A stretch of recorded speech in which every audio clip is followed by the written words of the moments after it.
class. Nila, ikagagaling yan at kay Sir Jerry. Textbook. At that Which is time, called Chair, the What's presiding chair, said that Correct. yes, we And napaka-one-sided po, inside. po. Dahil pa Eh, darating nagkakaroon siya ng ang mga isa ako dito. Matapos ang Hindi mo naman pagsasagutan sila sa kumain, pagdinig di ba? kahapon sa hinihinging budget Can ng it Office of be the Vice easy? President para sa 2025, What? nagpasya ang House of Sila, Appropriations wala na, Committee nauubos na ituloy na. sa September 10 ang pagtalakay dito. Marshmallows. Kakaiba sa dating hiling ng budget ng OVP nitong nakaraang 2 taon, kung saan naaprubahan agad ito sa loob lamang ng ilang minuto dahil sa parliamentary courtesy o pagbigay galang sa pinakamatataas na pwesto sa ekotibo.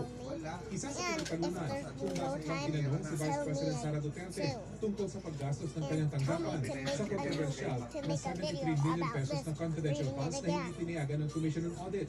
Giit ng bise, wala naman daw kasing confidential fund ngayon sa kanilang mungkahing budget. Hanggang sa sinabi ni Duterte, Madam Chair, with the opportunity to defend the